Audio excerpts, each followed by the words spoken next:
course, you could forget all that and just have fun!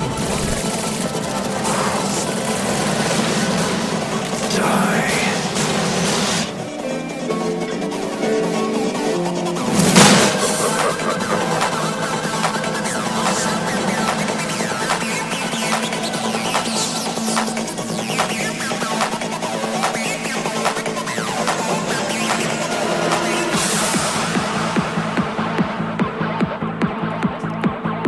Welcome back, everybody, to another episode of Twizzcast. We are here to bring you all of the news under the Blizzard Entertainment logo for games like World of Warcraft, Hearthstone, Heroes of the Storm, Diablo, Overwatch, and much, much more. But who are we? Please allow me to make just a few minor introductions. First and foremost, from the great state of North Dakota, it is the girl who is a dwarf by day, rogue by night. She's not afraid to grab you, stab you, tank you, and spank you. It is the lovely and talented Reb. Hello, dear.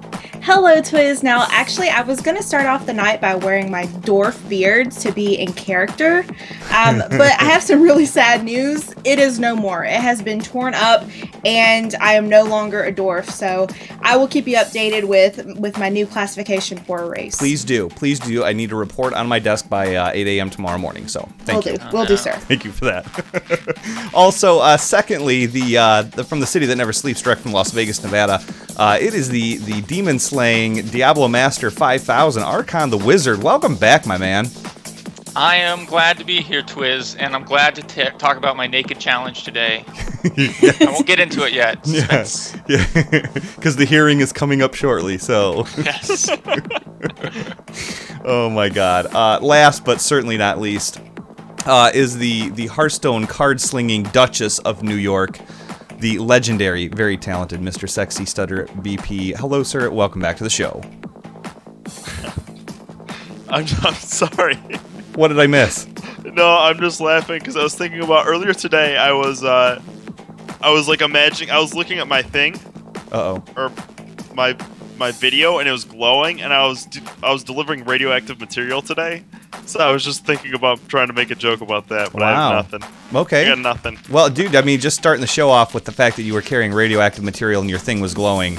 That's all the news that is news, folks. We can close the show out from there, as far as I'm concerned. It was pretty funny. I actually, we were FedExing it, so I go and I dropped it on the FedEx desk, and the guy's like looking through the book, like, what do I do with this? Oh my god. Oh my god. It's only going to get worse from here. So, okay. So we made it through there, and in case those of you who are wondering who in the heck is running this train wreck, that'd be me. Hello, my name is Twiz. It is very good to see you guys, however it is that you got here, whether you are watching on YouTube, listening on iTunes, whatever it is, don't care. I'm just glad that you are here to hang out with us and be entertained for the next hour and some change. So there is a couple of ways that you guys can get in touch with us and hang out with us and interact with us. First and foremost, you can follow any of us on Twitter. I am at TwizBP. We have at Archon the Wizard, at TankThatReb, and at SexyStutterBP. If you want to watch us on YouTube, you go to the BlizzPro YouTube channel and you check us out. Every episode is uploaded the day after this comes out. And lastly, iTunes is a huge source of our downloads. You can find us, take us with you on the go for your commutes, and yeah, 5-star reviews help us out a ton, guys. If you have just a few seconds, if you enjoy the things that we're doing, make sure you head on over to iTunes. Just take a couple of minutes. A 5-star review really puts us, up on the charts. That helps people find us. So share love. That's what it's all about. So, you know what? Let's move on. Let's move along from our not so witty banter and dive into the good stuff, because guys, we have a massive amount of information that we're going to be covering for you this evening on the show, and I want to dive right into it. But first and foremost, I want to talk about some of the weeks. And that was the finger. Archon just gave everyone the finger. I saw that. Now that finger, I've watched him shake that finger in the past. It's about 17 inches long. It's true. So I mean, he was on the other side of the room pointing at everybody. So, anyways, let's talk about our week in gaming. Reb, dear, what in the world have you been up to? What in the world of Warcraft have I been up to? So I'm continuing this community challenge, trying to get all 11 max level classes, and I'm in the home stretch. Okay, not really, but I no longer have to go through vanilla questing or dungeons because I now have my last 2 characters to at least level 60, if not a little bit plus. So that means I have approximately 80 levels left until I am done, but I'm really feeling the pressure because we have about 4 or 5 weeks until Blizzard's 11th anniversary. Mm-hmm. So, oh, I'm sorry, not Blizzard. World of Warcraft's anniversary. Yep. I sponged up what you were spilling right there. Yep. Y'all are on the same gravy train as me. Okay, perfect. But even though we have about 5 weeks or so, I think I really only want to count it as like 4 since BlizzCon is approaching so quickly. So I'm really trying to hustle and get it done. And thank God I have one of those last characters being a monk because the extra boost that you get from doing your daily, and let's say you're not able to play that day and you just keep racking and stacking them up, just doing your daily, it has come in so handy and just blazing through the levels. And I have a feeling that she'll probably be, I'm not gonna boast, but I think she'll be level 80 next week. I think I can knock out 20 levels and maybe 10 levels on the priest, so more on that to come. In other news, I've been playing a ton of heroes. I'm so close to getting the second 20,000 gold mount. So unlike you, Twiz, I didn't get the coin. I got the treasure goblin. Yep. And I love it. I use it on almost all of my characters. But I really wanted to get that coin just because I don't know if it's going to be a limited time. And, in a few months it's going to go away just like the piggy. So I'm really trying to knock that out. And I actually pushed myself out of my comfort zone. I have about 6 to 8 characters that I can play decently, enough that I can go into QM and really not feel like it's my fault. I can feel like it's other people's fault. I can feel like it's my teammate's Notice fault. she says she feels like. Not that it is. Now, it's that Reb, she here's my feels question. like it. Treasure Goblin or Wonder Billy for mount? Ooh. Oh. Ooh. You know what? There's one it's clear usually answer to this. Treasure Goblin unless I'm playing Diablo. Diablo has to ride Wonder Billy. I feel like everyone has to ride Wonder Billy. More on that to come. Now we know how he feels. But speaking of things out of our comfort zone. So yeah, I kind of forced myself to play characters that I've never tried before, try to get them to level 5 to get some extra gold and kind of supplement and get to that second mount faster. So I played Kael'thas, Asmodan, Muradin, and you know what? I've never played Muradin before because I thought he was just kind of ugly. But you know what? I truly am a dwarf because... Legit reason. yeah. I truly am a dwarf because I love this guy. He's so in control of the fight. And he may not be rocking out the damage. I really like Vala for that, rocking out the damage, but he is really in control of the situation. And, if it's time for you to run away, he can easily say, no, I have a couple stuns, I'm going to throw you away, and it's just not going to happen. You're going to get killed. It's just a matter of when I say so. And I really like that play style. Also, Kael'thas, playing around with him and actually playing the Living Bomb type build. Oh my gosh, he just Do you wrecks play him this. well? Because I cannot, I'm not quick enough at deciding what I want to do, like what I want to buff. Like obviously your D is, buffs the next ability, your Q, W, or E. And yeah, it's like, your Verdant Spheres. That's what I was looking for. I primarily will stick with doing putting Living Bomb just because it costs no mana, and if I'm kind of in a sticky situation, just make it very easy to push through minions and not have to use any mana and kind of conserve it for when I know a team fight's coming up. And toward the later ends of after you've buffed it up through all of your talents, it can just wreck face and you just completely steamroll minions, towers, other players, and it's a ton of fun, and I can't wait to play it a little bit more. Maybe even get it to like level 9 or 10 this coming week. Ooh. are you even going to go to the bathroom? Because it's like you've got all these tunes to level to 100 in World of Warcraft, and now you're pushing heroes tunes and this and that. It's like, Reb, I hate to tell you, you're gonna get like butt sores from like not getting out of your seat. She's got 2 computers, Twiz. 2 computers. She's typing on both of them. She's playing each game with one hand. It's very true. It's very true. That's my setup. Oh God! And I don't mean to bring up your butt sores on the air, but we all get our butt sores occasionally. Those of us who are #professional gamers. We get our butt sores, and it's just something for us to deal with. Yeah. Speaking of professional gamers and butt sores, how has your week been, Archon? Oh, I just got pro status. I guess it's worth the cost of butt sores. I'll take it. I was in WoW again this week. I have a roommate who used to be addicted to WoW like all of us, and he wanted to play again, but he felt like he wasn't going to get anything done if he started playing WoW, and it was just going to ruin his life. And so, the good roommate I am, I just bought it for him. Oh. And I think that's the way to go when your friend has an addiction and they're on the fence about it. You help them out. You enable the hell out of them. Absolutely. Yeah. Yep. Just push them right over that fence. That's right. Watch them fall down. And so, I'm excited about that. I'm getting my character ready. I'm getting some heirlooms for him so that I don't have to, wait for him while we're speed leveling via recruit a friend. Yep. But also, of course, last week issued out the Diablo Naked Man Challenge. And we briefly talked about another challenge, which someone actually did as well, and that's going to be later in the show. But the Naked Man Challenge was this idea that you would try to get to the highest level rift using only your weapon and offhand.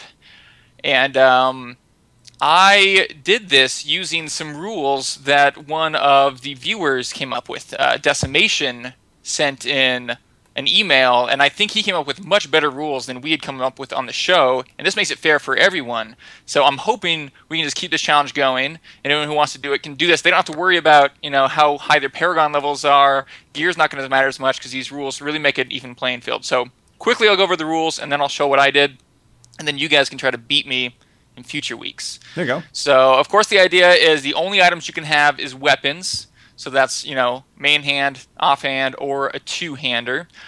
He said no shields, Crusader shields, or Spirit Stones. But I'm going to nix that because it feels like you would gimp Crusaders and Monks there. So let's just say weapons are cool. Okay. But no Legendary Potion. That's fair. No Follower because you might have some crazy follower gear. No Paragon points allocated. So just reset all your Paragon points. Yep, Don't zeros. spend any of them.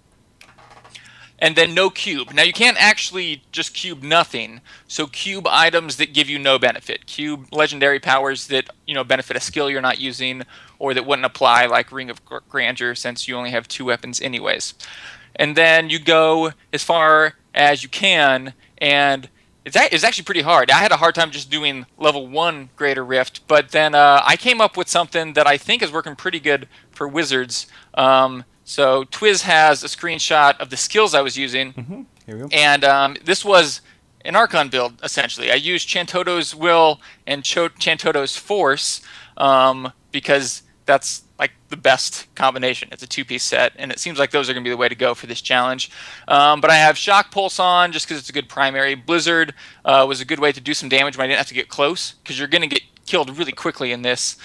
Slow time just to stay away from enemies. And then basically, I would just kite around enemies with Blizzard and Slow time, group them up, and wait for Archon to hit. Because with Chantodo's Will and Chantodo's Force, you're hitting for 350 weapon damage times 20, so 7,000% weapon damage to everyone near you. That's pretty much all your damage. You're just waiting for Archon to come out, popping that. I have Pure Power to reduce the cooldown, and then Teleport to stay away. Energy Armor with Force Armor seems like necessary if you're doing this as a wizard, because you have such little defense. Prismatic Armor is going to do like nothing. It's going to multiply your all-resin armor, but you don't have any all-resin armor. So Force Armor still reduces the damage you take to a maximum of 1/3 of your health. Glass Cannon just makes sense, because the reduction to your armor in all-res is meaningless when you have none, and so it's just like a 20% damage bonus. Evocation, because I was running Archon.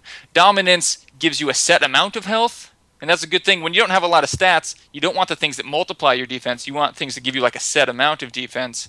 And Dominance gives you, I think, like 16,000 per stack or something like that of a shield. And then Unstable Anomaly, because of course you're going to get murdered every once in a while. This helps you stay alive a little bit longer.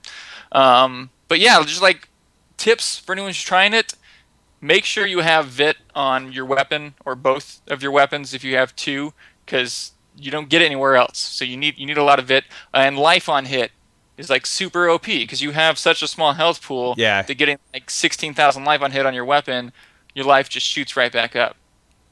So I, with that, was able to do Greater Rift 5, which is the same as Expert Mode, which isn't too impressive. I'm sure someone could beat me. So the challenge is out there. The challenge stands.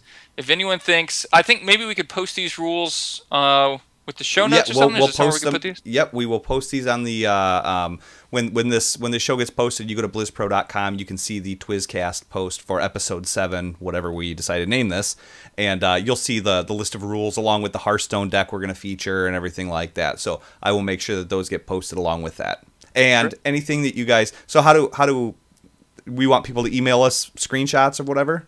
Yeah, so I mean, if you really feel like you're going to get a good run and we're not going to be able to believe how good you did, try to record it, make a YouTube video or something. Because if we had a really crazy run, maybe we'll do like a BlizzPro article or something about it. I'm sure, Diablo community managers would love to hear stuff like that.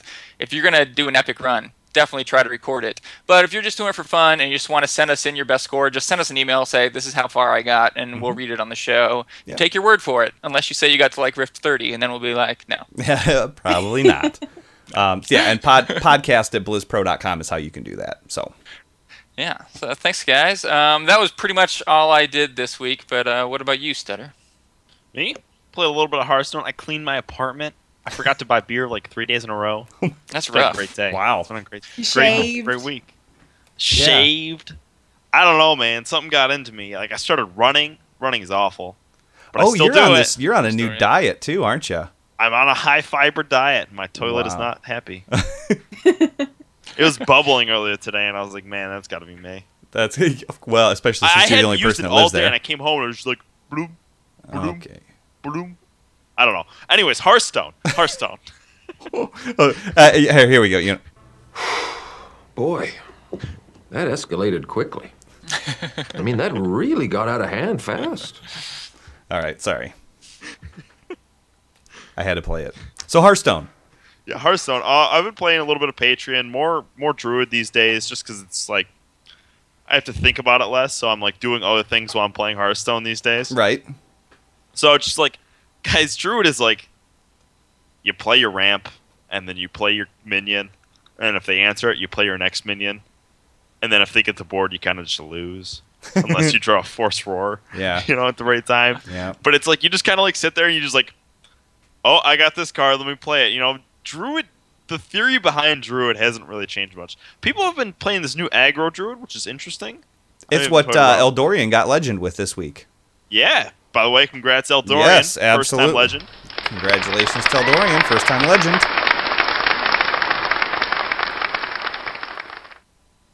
But yeah, I've been playing a lot of Druid these days. So, it's getting there. I haven't played any Heroes of the Storm. Oh, That's your cue. Oh, okay. No, well done, Stutter. Well done. So, Segue. I did play Heroes of the Storm. I got to play the medic a little bit more. The more I'm learning about the medic is there is not going to be a cookie cutter build because your team comp is going to change, their team comp is going to change, and the map. I mean, all three things really, really play into what the medic is going to, Lieutenant Morales, how you're going to spec her as you're going. Couple of things that I was a little concerned about, and I'm still concerned about, and it's probably just my play style a little bit. The lack of self-healing. Like, I pretty much have to run away. Which if I'm running away, I'm not doing my job, just to heal up. But I know you can spec into it, so that way, when you're healing somebody, you're getting healed as well, with an added mana cost to it. That's not bad. But I don't know. I like it. The downside though is it's like I wish she wasn't just so awesome and fun to play. Because it's like every time I queue up, there's another medic on the other team. without fail. Like she's the go-to healer now. So it's pretty sweet. And I go with Stim Drone because Stim Drone plus Raynor is John Rambo. So just so you guys know that. I do not spec into the feed bus at level 10, so I would highly recommend that you guys do the same. But no, if you've got somebody who can really pump out the attack speed, a Tychus, a Raynor, a Vala, whoever, that can really benefit off of added attack speed and everything like that, that is definitely the talent to go with, because they will just stand back there and roast people, just roast them.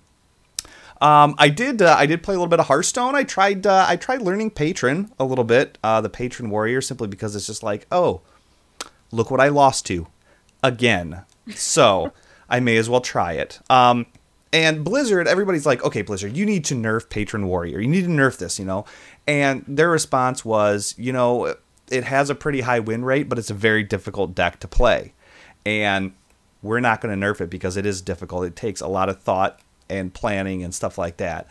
And I got the chance to sit down with Stutter this week, and he showed me how to do that. And it does take a lot of planning, because it's like, when do I want board presence? When do I not need it? What could they possibly kill me with? Because that guy on the other side of the board has exactly the cards he needs to kill you. So it's like, how do I plan this out? When do I whirlwind? What's going to be the best bang for my buck? So I'm still learning it, and yeah. But other than that, I'm still kind of in that Hearthstone funk where I'm just getting beat by gimmicky decks, and I hate it. So.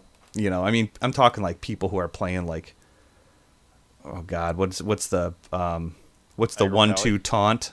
I think it's a 1-2 taunt. Goldshire Footman. Goldshire Foot, yeah, stuff like that. It's like here comes a Goldshire Footman, and it's like before I knew it, they're I don't know, they're bloodlusting a Goldfire. Seriously, yeah, it's crap like that, and I'm like, I don't even know what to do with myself anymore. So. I did go back to StarCraft a little bit, and I have been working on the campaign mode. Now, here's one of the things, guys. Like, I picked up StarCraft. I played a little bit of each of the campaign mode for both Wings of Liberty and Heart of the Swarm.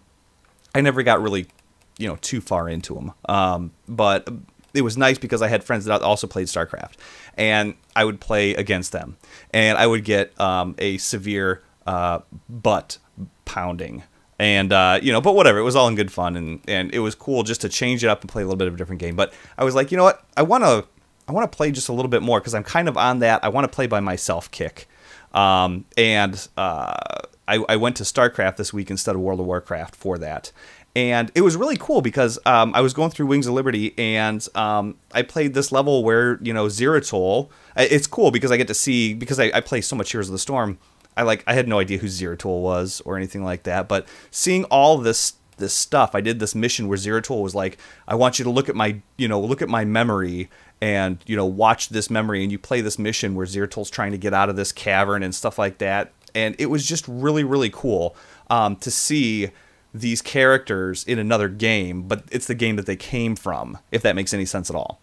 And so I got to watch, Zeratol and Raynor interact and stuff like that. But then I got to see other cool things. Like I had a mission where I was making siege tanks, and you place them and put them in siege mode. And I'm like, oh, it's totally Sergeant Hammer, And it was like it's. I know. This is not groundbreaking stuff, guys. It really isn't. It's really not. But for me, it was kind of like I'm seeing the thing that I love in this other game, and I see where it originated from, and it was just, I don't know, it just kind of caught fire with me a little bit. So you're like a little kid that hears Nicki Minaj's Anaconda and doesn't realize that it was a remake of a song from the early 2000s. I know. And guess what I just found out? Nicki Minaj did a song called Anaconda that was from the early 2000s. So, but have you gotten to the part with the hybrids yet? No, I've not gotten very far into it at all. I bet you I'm probably only on like my 8th or 9th mission in no spoilers in Wings of Liberty. So you're never gonna play it. I'm not one of those guys that really wraps around spoilers and don't spoil this for me or whatever. I never get that invested into any game that like I'm not a storyline guy. I'm not a whatever. So just to recap your StarCraft experience, you were having a lot of fun getting butt pounded by your friends, yes. But then you decided you'd rather play with yourself. That's right. Absolutely. And that was I mean, you can only handle so many butt sores. It's true. And it just looks like we're having butt sores. We're not in after hours? I've already said that. I'm just confirming. I don't know where your mind's going, Stutter. I was just recapping this for everyone. Seriously, my God, leave it to Stutter to go right into the toilet. So, the bubbling toilet. That's right, the bubbling toilet. So, anyway, speaking of going right into the toilet, guys, why don't we talk? Why don't we talk about all of the news that is going on in Blizzard Entertainment? Shall we? Give us just a second here. This is Matt Yang King from World of Warcraft and the creator of the World of Steam, and you're listening to Twizzcast. What do you think? I like turtles. All right. He's climbing in your windows. He's snatching your people up. To me, it look like a leprechaun to me. The news. Ain't nobody got time for that. Okay, the BlizzPro news is brought to you guys by our Patreon page. Why? Because it pays you back. All right. For those of you who are just listening to this for the very first time, here is what we are doing. We have set a goal of $500. Okay. When we reach that goal, we are taking $500 and we are distributing it 5 different ways to our patrons. Each patron, or 5 patrons at random, are going to be getting a fat little daddy check from Twizzcast for $100. Why? Because we give back to you guys.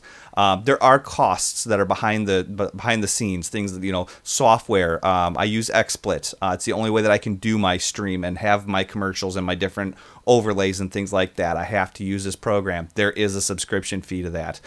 There's hosting fees. There's equipment costs. There's all sorts of stuff that goes into making this show every week. And all I want is enough to cover that, and the rest goes back to you guys. So head on over to patreon.com/Twizzcast if you want to help support a show that you enjoy and possibly put some cashola back in your pocket. This week's man that is hot to trot, our newest patron, is Lance K. Lance is phenomenal. Guys, wait until you see what Lance has in store. He sent us an email. He donated several World of Warcraft codes that we are going to be giving away. So stay tuned for that. Also, are you a WoW fan? Are you a Warcraft, lore junkie or tech junkie or whatever? Are you into StarCraft? Are you into Heroes of the Storm, Hearthstone, whatever it may be? BlizzPro is looking for writers. If you want to be able to put your thoughts onto the screen and have it exposed to a large audience, hit up info@blizzpro.com for more information. This could be this is a great opportunity, guys. BlizzPro has religiously, not religiously, but it is. I mean, we have a pretty good track record of having people who were part of the BlizzPro team go to work for Blizzard. So if that's a goal of yours, this is a great resume thing. Hop on top of it and be part of the community, be part of the team. Okay, let's talk about World of Warcraft. First and foremost, there was a little bit of some unnerving news that I found out. Community manager Christo announced that last week that after years of service to Blizzard Entertainment, he will be accepting a new opportunity with another company. Reb, why don't you give us the scoop on this? Sure thing. The Perky Pug himself, yes, community manager Christo. He actually joined Blizzard back in 2007 as a game master for World of Warcraft, and he actually worked his way up into the position of community manager. And he posted on the forums kind of saying a goodbye and reminiscing on the good times. And he did speak in detail just about how cool it was to work with a team where you legitimately, tangibly create something from the dreams and aspirations, kind of giving a nod towards the Warcraft movie that is to be released next year. He also noted that he will be at BlizzCon this year. He's simply just going to be there as, a community fan and not as an employee. So you're still welcome to come up and speak with him and have fun, maybe have a drink or two. But he's not going to be there for official purposes by any means. He also thanked the community for providing him some crazy and fun pug pictures all throughout the years. I know I myself was one of those people. I I want to say one Valentine's Day I sent him pictures of Valentine pugs or something or another, and he always received them very well. He loved that about the community, but it is kind of sad to see him leaving so soon after we lost Bashiok. So we are now down 2 community managers, and I do know that I want to say associate community manager positions are now open to try to fill those. Mm-hmm. You know, other than that, there really hasn't been much groundbreaking World of Warcraft news this week, and I have to say it's probably due to a lot of the BlizzCon happenings that are going on right now, trying to get everything set up, and, you know, information as far as like the schedule and the goodie bags, which even those with a virtual ticket, like Twiz and Stutter, could have obtained. Mm-hmm. So I'd really like to go into that at this time and kind of touch on the BlizzCon happenings coming up. So if you had purchased the virtual ticket, you did have the opportunity to pre-order the official physical goodie bag that they had, which, to go into it really quickly, it is like a BlizzCon messenger bag with the Blizzard logo on the outside, and the goodies that came inside included a Mercadin collector's pin, a Heroes of the Storm Funko Mystery Mini, so one of those little babies, a Hearthstone luggage tag, an Overwatch emblem, an inflatable Protoss Psy blade, which is probably the best part of the entire package. Wow. And then lastly, a little Diablo cute but deadly keychain, so very similar to this figurine, but in keychain form. Oh, we're not viewing that. Never mind. What's that? We saw it. Yeah, perfect. So it was really awesome. If you are attending BlizzCon, you can pick up your physical goodie bag when you pick up your badge at or before the convention starts. But it was selling for $35 for those who had the virtual ticket. Now, unfortunately, it was for a limited time only while supplies last. So unfortunately, they are sold out. That is bull crap. That is total crap. Man. Now look, all right. There's not a whole bunch of things that gets Twizz's thong in a wrap here, but this does. When you have an event where only 25,000 people can attend, or ballpark, give or take. I don't know what the numbers are. I remember a couple years ago when I went, that was the magic number, 25K. And just for showing up at the event, you get 25,000 goodie bags. Okay, I get that. I get that. That is a lot of goodie bags. That is a lot of things. But you know what? For your large fan base that cannot afford the plane tickets to go out there, that cannot afford the lodging accommodations, the food, the atmosphere, because going to BlizzCon right there in the middle of Anaheim, California, it is not a cheap thing. Okay, it's not. So they made it available for a short time. Until they sold out. But it's like, you know, A, that could be a really huge cash cow. And B, like, because they have such a big fan base, they just run out of things all the time.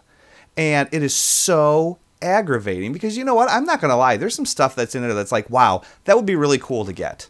And, you know, there's some people that, like, were late to the game. And they're like, I didn't see this, and now I have no shot at this. And it's like, why in the world would you not make more of these? You know, why would you not have like a ridiculous, because you're going to make a profit on this, and you're going to be making people happy. Like, I am angry that I'm not getting this. Am I going to quit Blizzard games because of it? No, but there's some people that are like, you know, like they live their lives for this stuff, you know, and it's a big part of their life. You know, they may go to work and have a really crappy job or whatever, you know, just the struggles. And when they come home, they turn to Blizzard games to escape from that kind of thing. And these are the things that they collect, and these are the things that are important to them. And nothing. And that is, I mean, even if you have to limit like one purchase per Battle.net account or something like that, like that's understandable. That at least gets it in somebody's hand. But to make limited quantities and consistently run out of stuff all the time, I mean, with the amount of money Blizzard could throw at a production company to put these on a massive scale, they could do that really easily, and they don't, and I don't know why. Yeah, it's not just World of Warcraft players. It's not just Hearthstone players. It is the accumulation of all of those fan bases, and that is a whole lot of gamers out there who would love to get their hands on it. unfortunately, I would like to point out, just like Chief Vol'jin pointed out in the chat, that it is unique. So it is only bind one on account. So one per person. Thank you, Chief Vol'jin, for pointing that out for me. Little stab at last week. I would say that they probably did this to kind of have some sort of exclusivity.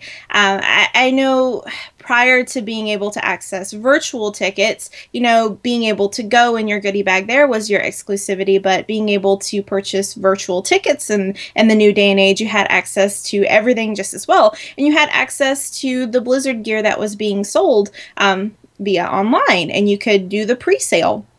You didn't actually have to go. And I think this was just one step that they were trying to take towards the exclusivity, kind of similar to how they gave customers who had been with them the entire first 10 years of World of Warcraft, gave them the orc on the direwolf statue. Yeah. And it's something that I would have killed to get my hands on, but it simply was not in the cards. And I think that's kind of the pattern they're trying to play out. Do I agree with it? Not necessarily, but I can understand. I get everything that you're saying. I get everything that you're saying. But ultimately, at the end of the day, it comes down to money.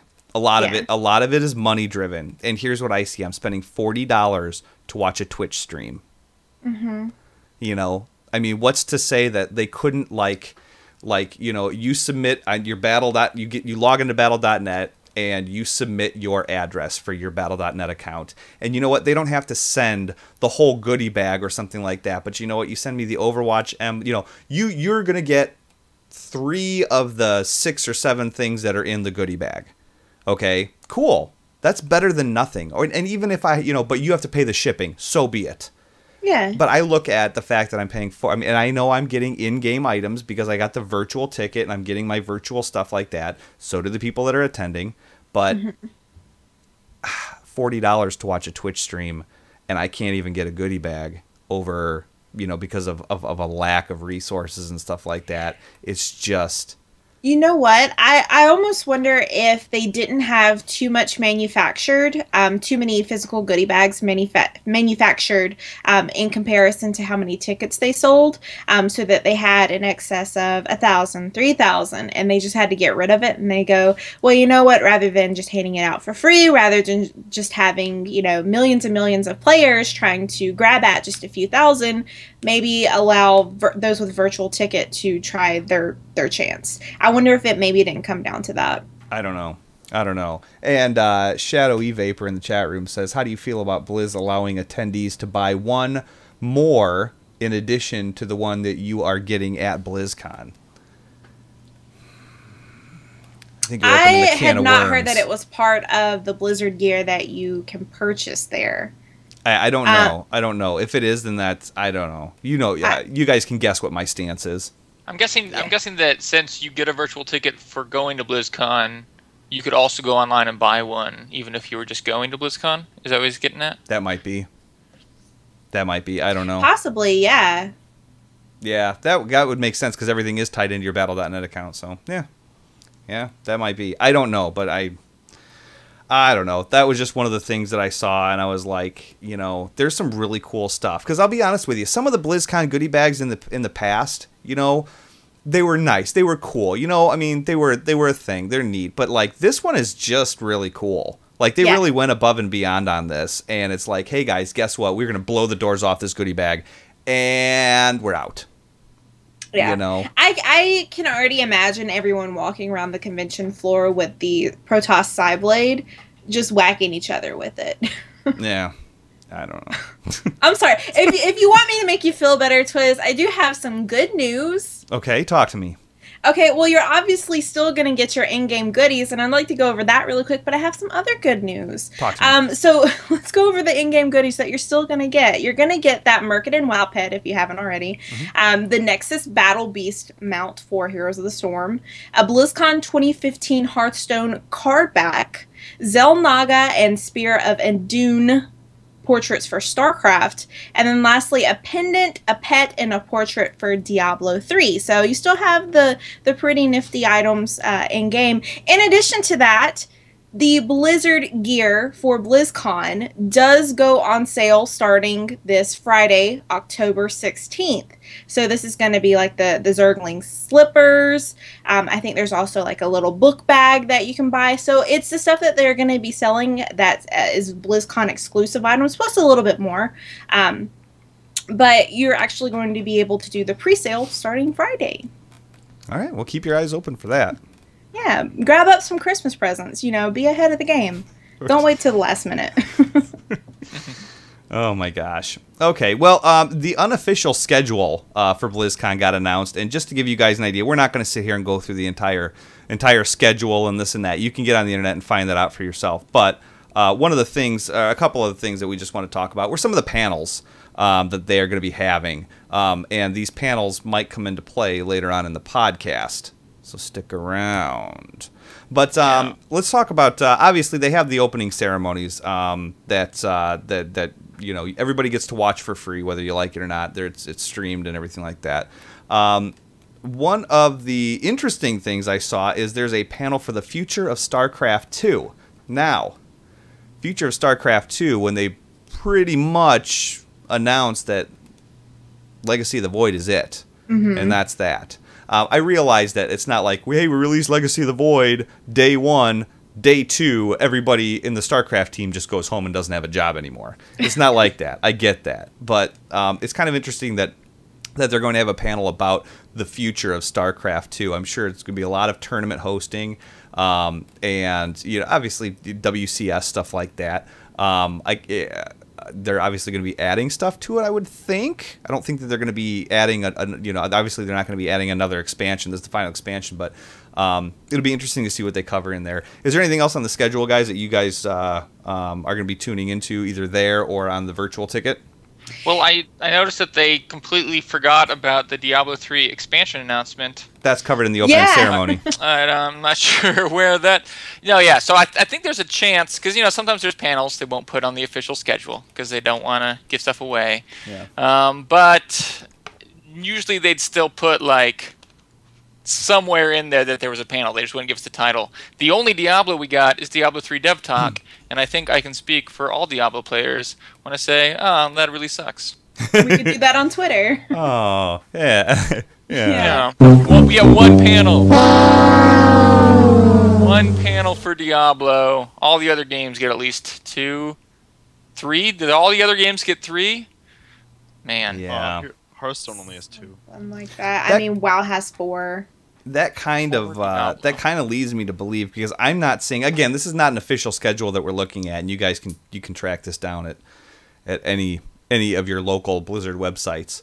But I'm not even seeing like a large time gap where it's like, here is where a panel would be, you know, the secret panel.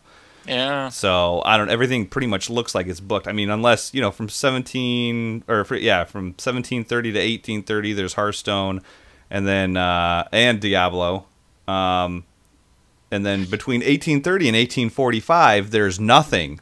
So that might be the big announcement. There it is. There it is right there. 15 minutes. Oh, by the way, guys, let me tell you about the expansion. What I find kind of weird about this is that immediately after the opening ceremonies, on the main stage is where they're going to be talking about Legion. But the thing is, we've already had the release. We already know what the expansion is. We already know a good bit of information from Gamescom. So the fact that they're trailing into that when they could be going into a Diablo expansion, they could be going into StarCraft 3, but no, they're going to move you from the main stage to the panel for StarCraft 3, if that's a thing, rather than talking about Overwatch and how much new is coming out and a release date, anything like that. It's just kind of strange that they're directly leading into Legion, which, I mean, I shouldn't be complaining because I'm probably going to be sitting through that, but I just kind of find it odd that that's going to be their cash cow immediately. Well, one of the things, and I wanted to bring this up really quick, guys, just in case, when it comes to Overwatch, first off, I'm very surprised that we're not in any type of beta right now or anything like that. Do I see one coming shortly after BlizzCon? Yeah, I'd say they're probably going to say, closed beta invites are going to go out the first quarter of 2016. But they are getting more and more amped about the information that's coming out. As a matter of fact, on Thursday, October 15th, they're going to be doing a live stream with over 90 minutes of unedited real-time gameplay from two perspectives within the game of Overwatch, so that way you guys can see what's going on. It's going to be on twitch.tv/Haylinnic, Haylinnic, and Elohim, Elohime. So you can look for those Twitch channels. I did not catch the time, and that's bad on me, guys. I apologize. Oh, I'm sorry, 10 a.m. Pacific. So 12 Central, 1 Eastern. You guys can tune into to Twitch there and check that out. But it's basically it's going to be their Overwatch beta demo, I guess is what they're referring to it as. So, but I'm seeing a lot of I think this is going to be a pretty heavy Overwatch and Warcraft BlizzCon. Well, one of the things they also don't have on there. Sorry, Archon. One of the things they also don't have on there is all the BlizzCon tournaments, right? Yeah.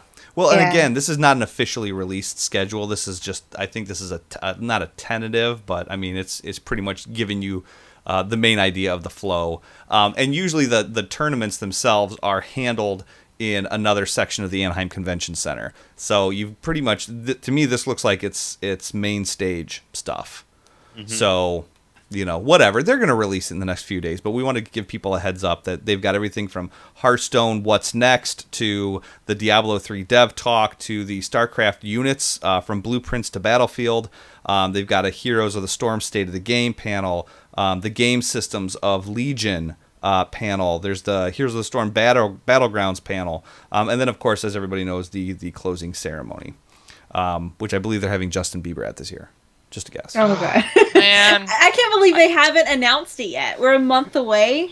Not even a month away. Because I was already sad I'm not going. I know. And then you have to break the Justin Bieber. I know. There. The Biebs is going to be there, and there's no Archon in the stage, or in the crowd at 8'7", waving his hands in the air like he just doesn't care. So. Oh, wow. Lastly, guys, we got a World of Warcraft email from Lance, who was awesome enough to include some things to give away. Now, here's the first part of his email. He says, "Hello, Twiz team. Had fun listening to the cast, and I wanted to donate a few things for you guys to use as you see fit. You had a great piece on the new and easy way to do some of the WoW character services. And if you guys missed last week's episode, we talked about how everything is now integrated into basically the character select screen. All of your character services, you don't have to log out and go to the Blizzard store and log in and this and that and, change your faction, blah, blah, blah. It's all handled within the game now. And it's a creature comfort thing.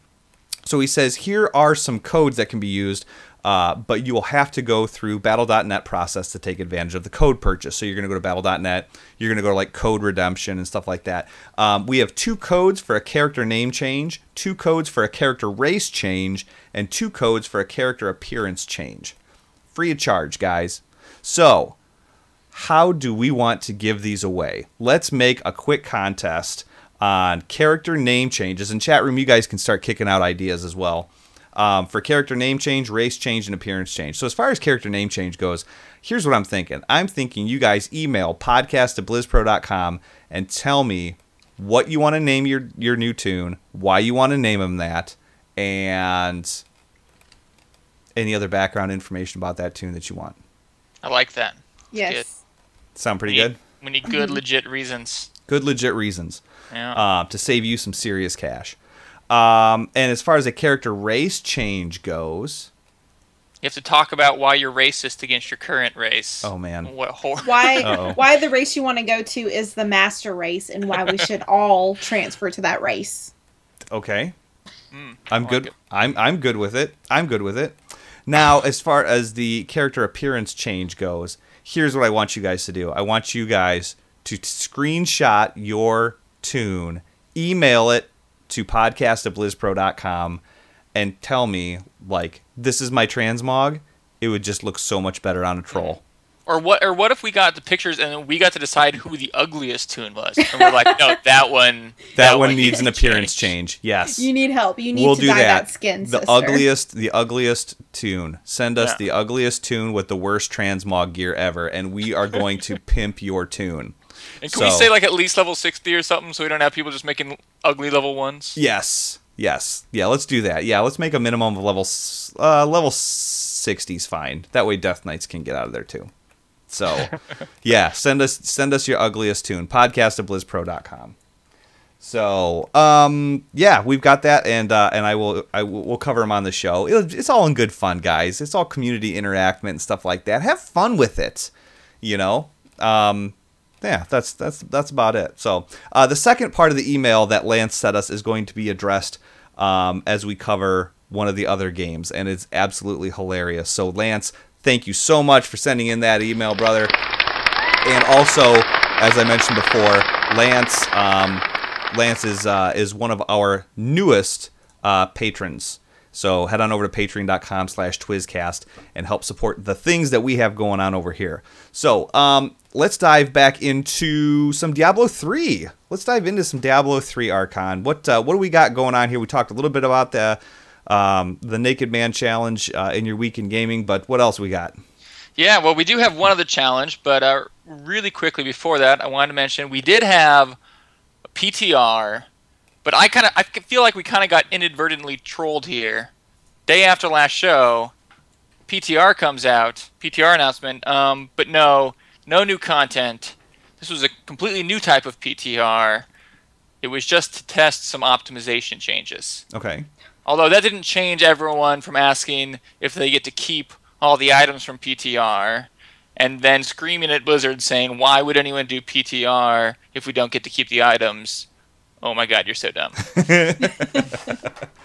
But of course, I'll clear the air. You don't keep anything from PTR. Yes. So it's always been that way. Well, no. Always. Usually they'll warn you about, like, here comes the final wipe. So...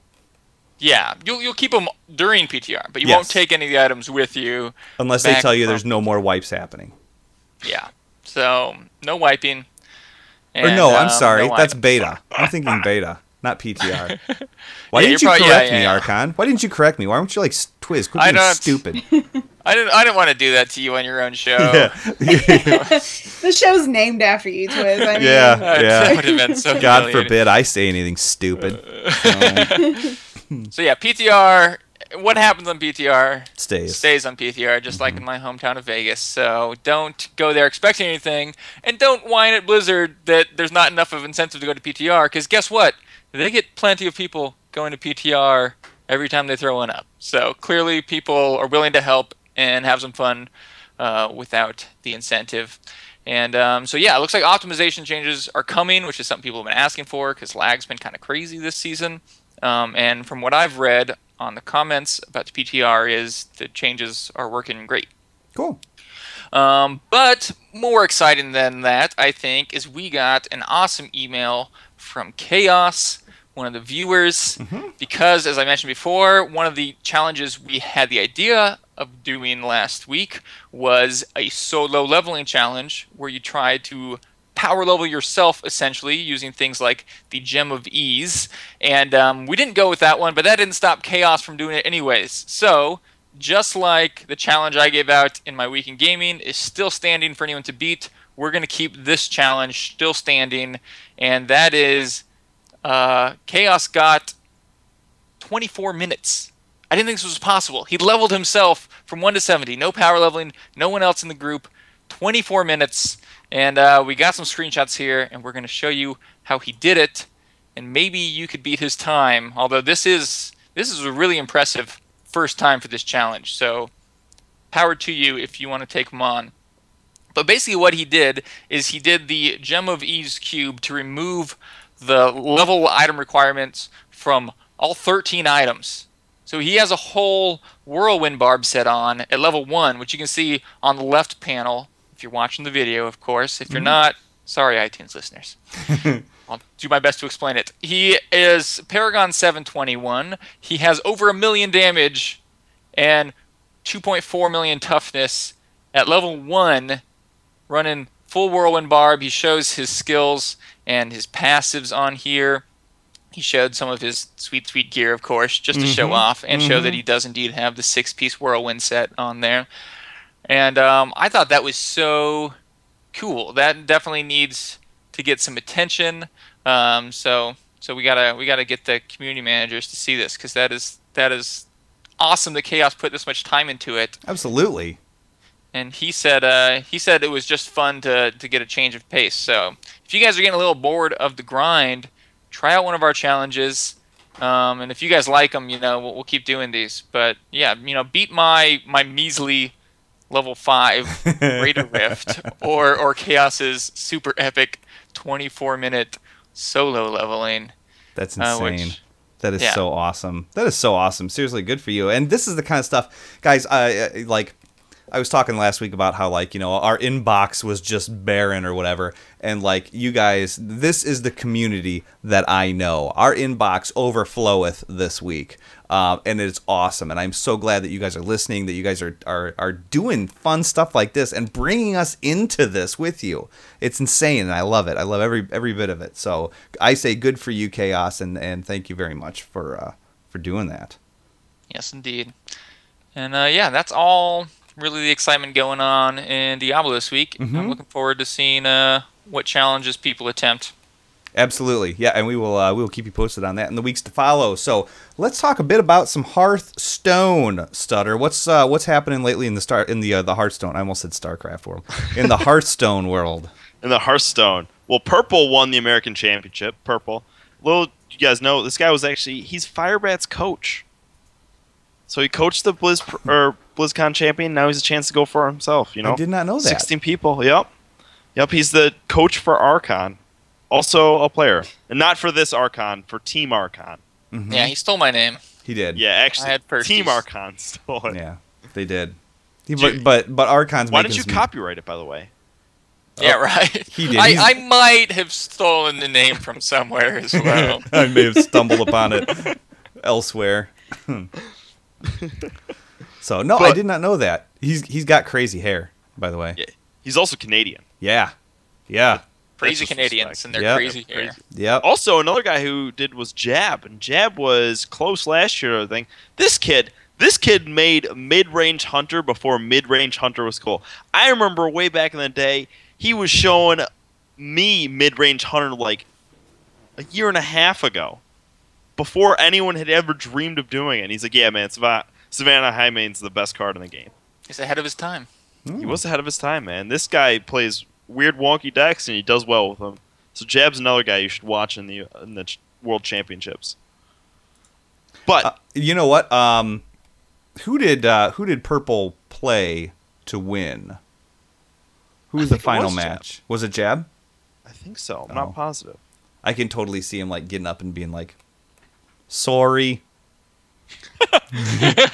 Sorry about that. That. Sorry, booty. I beat you there, and I'm sorry about it.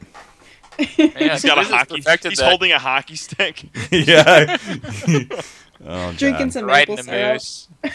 Yeah. Drinking Labatt Blue. Labatt Blue. Yeah. All day long. Sorry, Canadians. We just lost all our Canadian viewers. It's true. Every one of them. I love Canadians. Everyone thinks we're in Canada land. Just south. I think that's right. Sounds right. Just south. Yeah. So okay. Anyways, so yeah, he streams in both French and Canadian, which is English, but I call it Canadian because it's Canadian.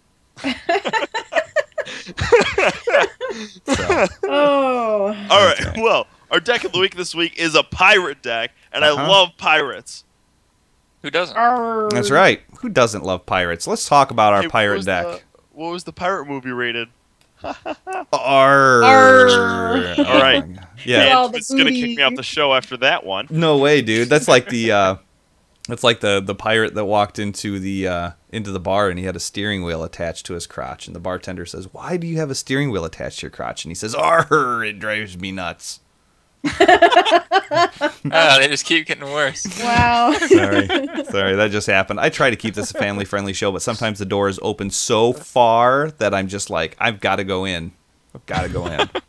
So okay, so let's get to this awesome deck. Strife Crow was streaming this, so I was thinking. I also loved Pirates way back in the day. I loved Pirates from the beginning, but they just kind of sucked in the beginning. But now they're starting to maybe possibly get good. Mm-hmm. So start off, we got 2 backstabs, easy. Deadly Poisons, easy. It's rogue, guys. They're played in everything. Mm-hmm. We got 2 Buccaneers. This is a cool new card. It's whenever you equip a weapon and it gives a +1 attack. It's like a mini hero power buff. So it's like a kind of like an inspire type thing, but it's obviously it allows you to not reuse your hero power because it like tinkers with it to make it rogue usable. Sure. But it's a great card, especially for like if you get to equip an Assassin's Blade with it. Boom, you're crushing it. You get like you can build up a pretty big weapon easily with Deadly Poison and Buccaneers, and it's just an awesome card. I like it because it's a great one-drop. We got 2 Celsi deckhands. See, okay, I was reading that the wrong way this whole time. So Buccaneer reads, whenever you equip a weapon, give it +1 attack. I totally always read that as, like, I would be giving the Buccaneer +1 attack. So it would be a 3-1. And that's not correct. It gives your weapon +1 attack. So it makes your hero power, and it sticks. So if that thing dies, your hero power or your weapon that you have equipped will still have that +1. Nice. Okay. So we got 2 Celsi deckhands to give us charge, a little bit of burst. Actually, this deck is very bursty, which is interesting because you wouldn't think it. We got 1 Blade Flurry, which is just a easy board clear because there's so many. But it's the only board game just off of. It's the only board clear you got. Yeah. You only got 1 in the deck, so. And it also adds a little burst because, like, if you have a big weapon and it has 2 charges on it, you attack and then you Blade Flurry and you basically double your damage right there. You got 2 Eviscerates because it's rogue. We got 2 Bloodsail Raiders. I love this card. 2/3, but if you have especially with Buccaneer, man, you could easily make that a 4/3. Mm-hmm. If not more, with other Deadly Poisons, an Assassin Blade, or tons of other stuff. Yep. Even a Tink. I cannot ever pronounce the Tink Master or the Tink. The Tinker's Sharps. Tinker Sharp Wood. Tinker's Woody. Yeah. Tinker's Sharp Wood Oil is what it's called. Yep. To buff that other weapon. So after that we got obviously 2 Ship Cannons. This is another awesome card. You get this thing rolling, it will win you the game. It's just that good. It's just throwing 2 damage. It's a Knife Juggler on steroids for this deck. You throw 2 damage to a random enemy. Oh, it's so glorious when it just easily finishes off an opponent. Or adds more patrons to the board. Yeah. Yeah. But if they're playing patrons, you probably already lost. It's true. We got a Van Cleef just because he's a fun card. He does well with the coin. He does well with low minions like Celsi deckhands, with Buccaneers, with Deadly Poisons, with backstabs. So that's kind of why he's in there. He's not like that Van Cleef where you're going to make a 10-10, but you'll make a 4-4 or a 6-6 pretty easily. You got a Shady Dealer. 2 of them. 2 of them. I mean, this guy just goes along with the pirate theme, right? If you have a pirate, gain +1/+1. Now it doesn't say like if you have a pirate in play or in your hand, or it doesn't matter. I think it's in play. Okay. I've only seen it buffed when it's in play. Okay. So you got a 5/4. But I basically. mean, it reads. It sounds like if you have a pirate in your hand, Yeah, it's just a battle cry. If you have a pirate, gain +1/+1. I just didn't know if that meant on the board. Test that. Okay. I'll have to test that. I actually never even thought of that. I played this deck a little while ago, and I kind of lost track of time and stuff. Gotcha. The 2 SI7 agents, just because it's rogue, guys. It's rogue. 2. We have 1 in Twizz's deck, but you could easily play 2 Celsi captains. He's just glorious. He buffs everything else. He's like that Morlock war leader, but worse, but better because he sticks around more a little bit. Yep. We got 2 Dread Corsairs. This is usually like a free drop, right? Or like a 2 because you have the Buccaneers. Yeah. You have your weapon. This card should be like in almost every rogue deck, just due to Deadly Poisons and Buccaneers and Tinker Wood whatever it is. Tinker's Woody Oil. Yeah. Yeah, Tinker Woody Oil. We got 2 piloted shredders because it's the best 4-drop in the game. You should never get rid of that. That should be in almost every deck ever. We got 1 Assassin's Blade. This is like almost a win condition where you can just buff it to something huge with deadly poisons, with like I've been talking about forever, all the weapon buffs. Yep. It also allows you to have a little bit of board control while you build the board yourself. Captain Greenskin. This is just, he's a pirate. He's a fun card. And drink up me Scarvy is what he says, or something like that. I just love that about him. You know what? I'm really surprised with Captain's Greenskin that you're not seeing him more in Paladin decks and stuff like that. Because I mean, like if you can lay him down after, oh my God, what am I thinking of? Any weapon, really. Muster for battle, and give yourself muster for battle. You muster for battle, and then next turn you drop Captain Greenskin, and you went from a 1/4 weapon to a 2/5. I mean, think about it even this way: True Silver Champion. Yeah, that becomes a better version of the Ashbringer. Yes. Yep.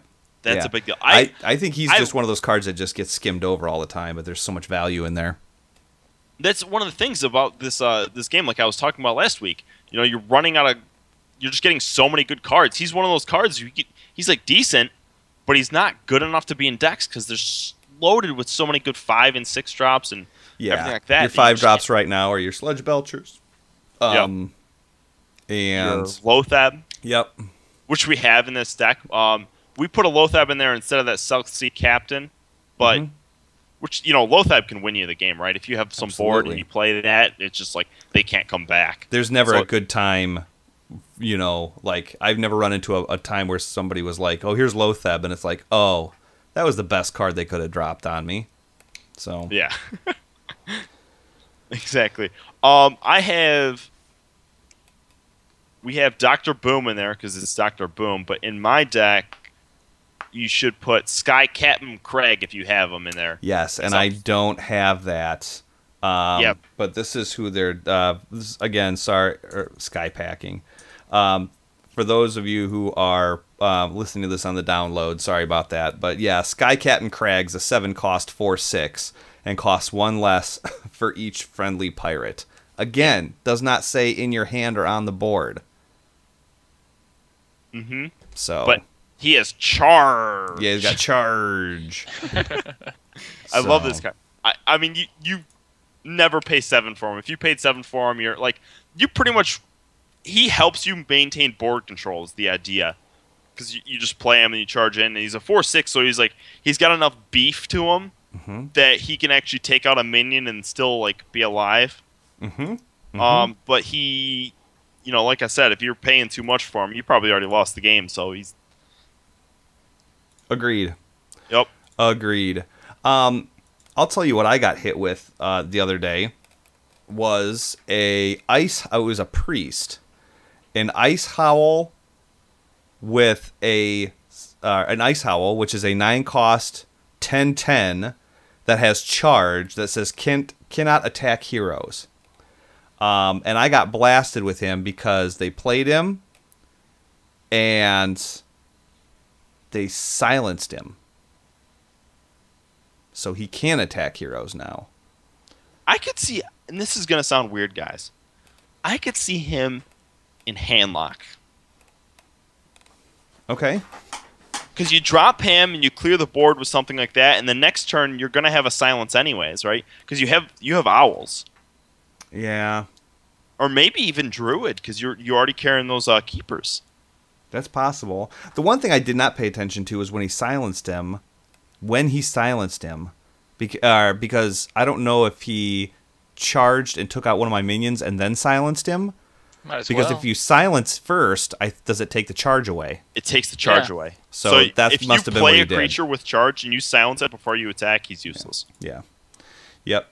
So, anyway, so that was one of the things that I saw. He could be a fun card to play around with.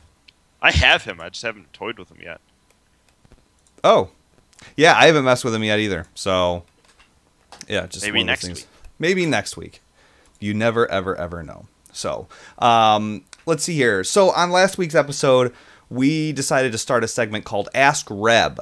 Okay, now Reb is pretty open about her lack of Hearthstone knowledge, so we thought that it would be fun to have you guys fire some Hearthstone questions at her, and we can kind of watch her struggle. So, in the email that was sent to us earlier by Lance, that included all the World of Warcraft codes that we talked about earlier in the show, his second part of the email was this.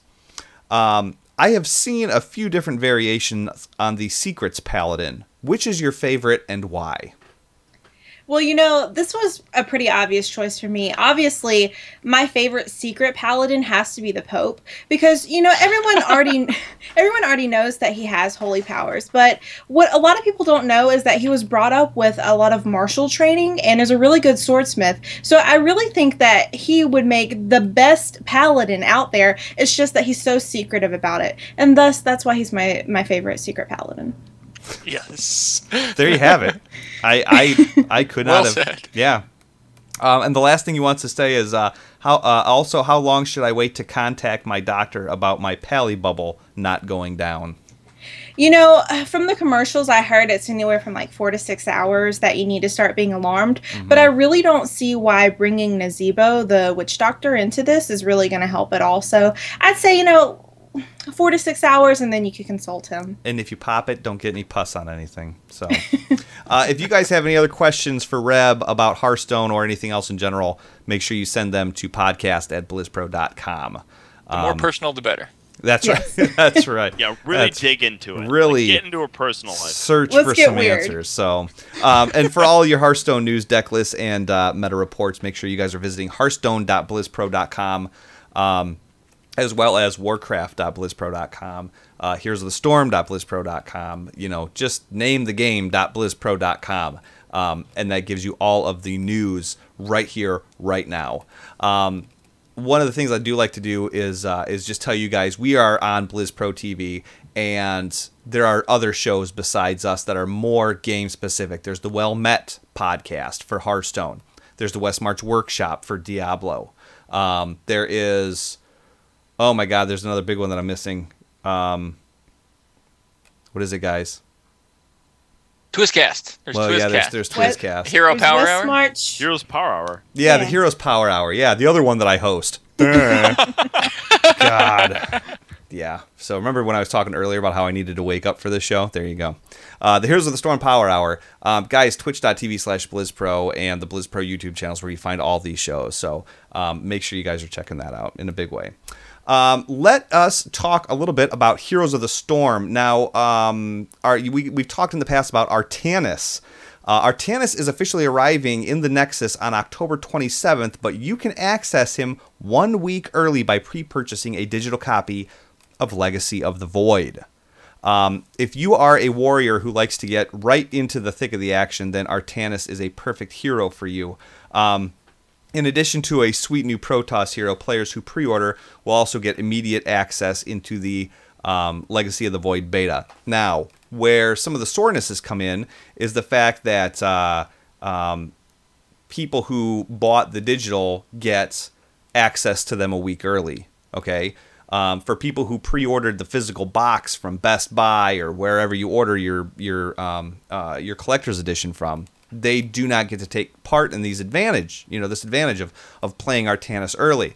So, BlizzPro contributor Mr. DJ Tyrant sent a tweet out to Blizzard customer service at Blizzard CS and said, "Hey, you guys are releasing this, and I ordered the physical box, but I'm not going to get to play Artanis a week early, just like everybody else who ordered the digital version does, and that sucks." And they tweeted back to him and they said, "Contact us, we will work through it with you." So if you are sitting in that seat and you're like, "Well, I gotta wait because I got the box coming and I can't make the box come any sooner than it's gonna come, so I don't get to play early," reach out to Blizzard customer service and let them know that this is the situation you're in. And they tweeted back to him that they are willing to work with you to get that accomplished for you. So I thought that was pretty interesting. Every week we try and bring stuff, guys, to talk about, to try and make you a little bit of a better player. Or actually, wait, before we do that, Stutter, have you seen much about Artanis or anything like that, or did you order or did you pre-order? I have not ordered. Because I know you're a StarCraft player, dude. I do play a little bit of StarCraft. I dabble, but I have seen about Artanis. Artanis, one of his base abilities rumored was he was able to switch positions with an opponent or person. So I think it was his E.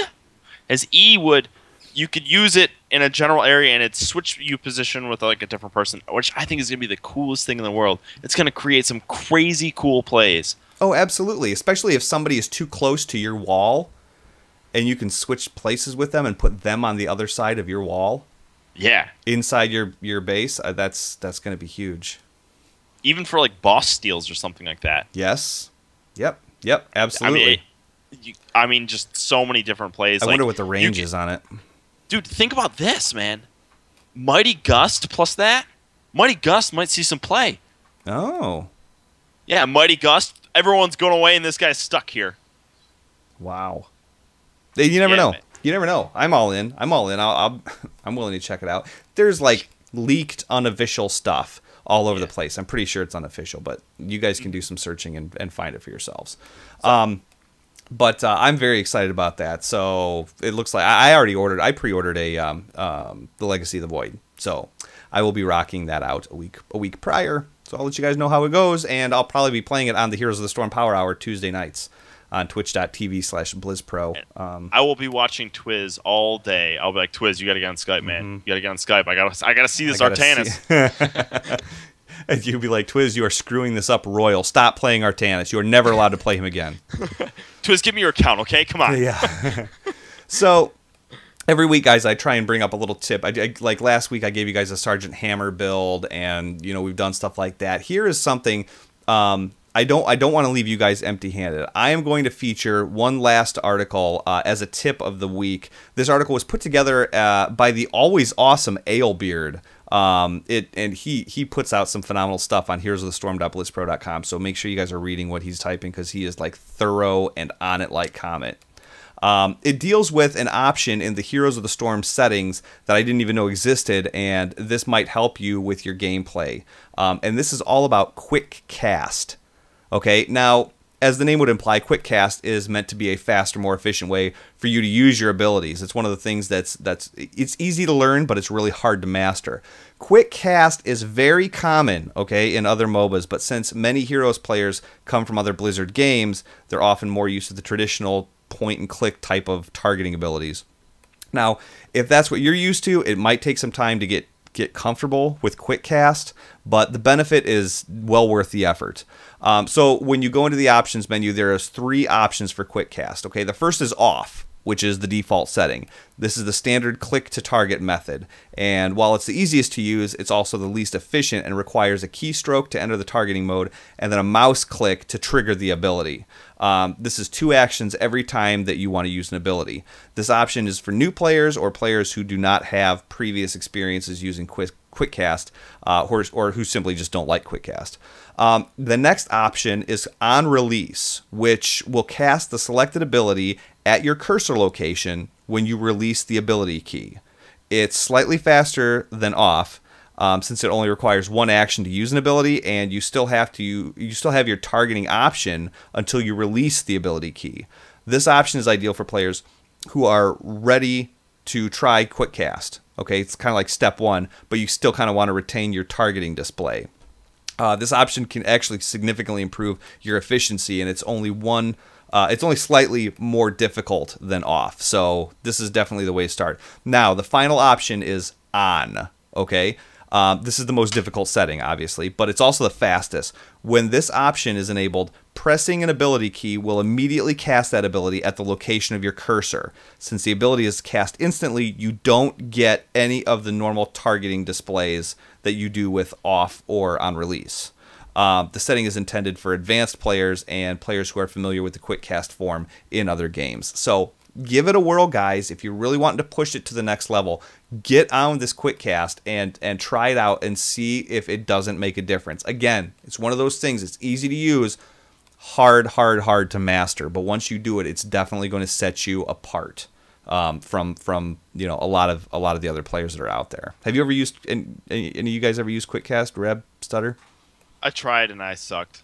Did you? Yeah, it was like my thinking was like I gotta learn other things before I could do quick cast. This was a long time ago when I kind of sucked at Heroes of the Storm. So like I should say I sucked more. Last week? Yeah, yesterday actually, yesterday. It was difficult to get the hang of it, but I could see where it, like, if you had a team and you were playing together and you were very coordinated, it'd make a huge difference, you know? Mm-hmm. Very much so. Very much. Yeah, just like Sutter, I just don't feel like I'm that caliber of player just yet where I can execute something so smoothly. It's going to take a lot of practice and maybe something that I should work on in my butt soreness this week. All the butt sores. Word. You know, when we were talking about the BlizzCon schedule that was mentioned a little bit earlier in the podcast, we didn't talk about really the Heroes of the Storm panels. One of them was about the Battlegrounds, and that's actually probably one of the panels that I'm most looking forward to, honestly, and having the new content come to it. But, you know, Twiz, actually, now that I'm thinking about and reviewing the panels for BlizzCon, I have to say that there are a couple of panels that I think should be invented to really appease the player base. What do you think? And you know what, Reb? I think that you are totally right. So why don't we just discuss this for a little bit, shall we? Off we go.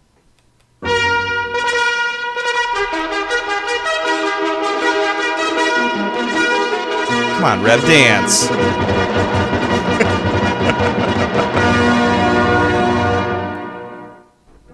The top 10 panels that we think should be at BlizzCon.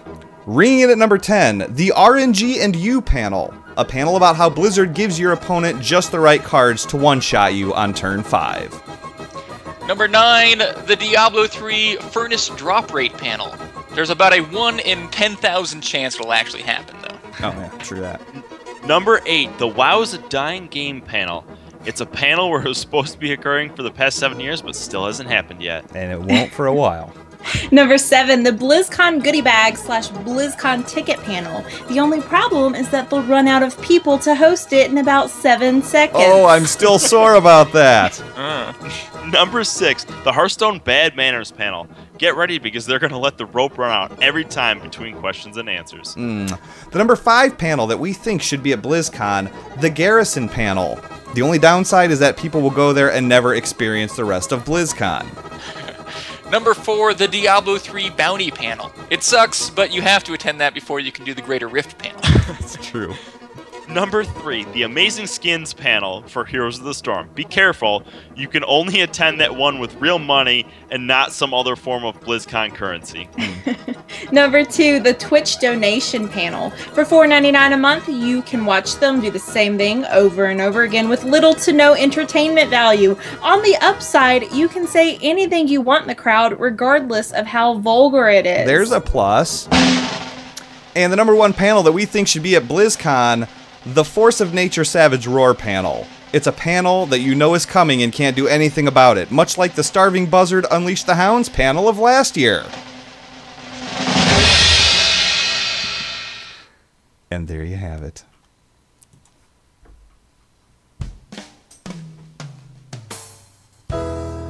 Today, we salute you, Mr. 3 frames per second man. Mr. 3 frames per second man! You dare dream of a world where the fire animation is something you can easily walk out of. Get out of the fire! You boldly embark on quests that take 4 times as long. I don't know if I'm still in combat! And one day, you'll actually be able to see your bobber dip when you fish. I don't know if I should click now! And Moonguard will no longer kick you due to FPS problems. Mail not out looking for fun. So here's to you, Mr. Sultan of Suck. DoghouseSystems.com can build you a rig and put you back in the game with the rest of us. You deserve it, your raid team and arena team deserve it, and so do the rest of us. Mr. 3 frames per second man. Go to DoghouseSystems.com and use the coupon code TWIZ at checkout to double your memory. Twizzcast would also like to remind you to game responsibly. Been sitting here copying the mail at the home